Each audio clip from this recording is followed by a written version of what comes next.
আসসালামু আলাইকুম ওয়েদার নিউজে সকলকে স্বাগতম। আগামী 30শে জুন 72 ঘন্টায় বাংলাদেশের 10টি জেলায় ঝড় বৃষ্টি, ঘূর্ণিঝড় এবং বন্যা এসে ডুবে যাওয়ার সম্ভাবনা রয়েছে। আজকে আমি যেই 10টি জেলার কথা বলবো, এই 10টি জেলাতে ভয়াবহ ঝড় বৃষ্টি, ঘূর্ণিঝড় এবং বন্যা এসে যাওয়ার সম্ভাবনা রয়েছে।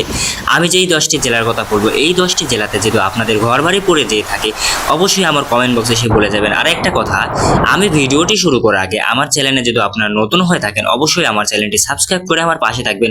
চলুন আর বেশি দেরি না করে ভিডিওটি শুরু করা যাক। আগামী 3 দিনের মধ্যে সুনামগঞ্জ জেলায় মাঝারি থেকে ভারী বৃষ্টির সম্ভাবনা রয়েছে।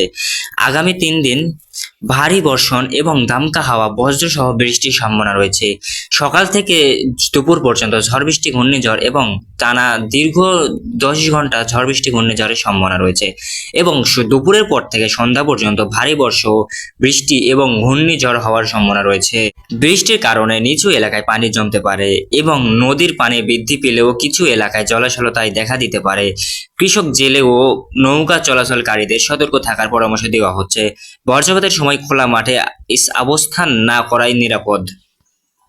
সিলেট জেলায় আগামী 3 দিনের মধ্য দফায় বৃষ্টি ও বজ্রপাত সহ বৃষ্টির সম্ভাবনা রয়েছে। কোথাও কোথাও ভারী বৃষ্টিপাত হতে পারে। পাহাড়ি ঢলের কারণে নদী পানি বাড়তে পারে। নিচু এলাকায় বসবাসকারীদের মানসিক সতর্ক থাকার আহ্বান জানানো হচ্ছে। মৌলভীবাজার আগামী 3 দিনের মধ্যে মৌলভীবাজারে জেলায় ভারী বৃষ্টির সম্ভাবনা রয়েছে। পাহাড়ি এলাকায় গাছালি বসবাসকারীদের সতর্ক থাকার আহ্বান জানানো হচ্ছে। নিচু এলাকায় সাময়িক জলাশয়তায় তৈরি হতে পারে। আগামী 72 ঘন্টার ভিতরে যে কয়টি আমি জেলার কথা বলতেছি, সিলেট, চট্টগ্রাম, সুনামগঞ্জ, নোয়াখালী, কক্সবাজার, বরগুনা, এইগুলি জেলাতেও একই কাহিনী। সকাল থেকে সন্ধ্যা অবধি সারাদিন ঝড় বৃষ্টি, ঘূর্ণিঝড় এবং বজ্রপাত হওয়ার সম্ভাবনা রয়েছে। এবং কক্সবাজারের আশেপাশে যেগুলি নদী নালা এবং যেগুলি গ্রামগুলি আছে, এগুলি গ্রামগুলি বন্যা এসে ডুবে যাওয়ার সম্ভাবনা রয়েছে। কারণ কক্সবাজারে বড় যে সমুদ্র সৈকত আছে, এই সমুদ্র সৈকত থেকে বড় ধরনের ঢেউ এবং উঠে ওখান থেকে ঘূর্ণিঝড় হয়ে গোটা গ্রাম অঞ্চল ঘিরে যাওয়ার সম্ভাবনা রয়েছে। এবং পাহাড়ি এলাকা যারা পাহাড়ে বসবাস করে, অবশ্যই আপনারা সবাই সতর্ক থাকবেন। কারণ পাহাড়ের বড় বড় ঝড়ের, ঘূর্ণিঝড়ের কারণে পাহাড়ে বড় বড় যেগুলো গাছপালা আছে, এগুলো গাছপালা ভেঙে যে আপনাদের ঘর বাড়িও ভেঙে যাওয়ার সম্ভাবনা রয়েছে।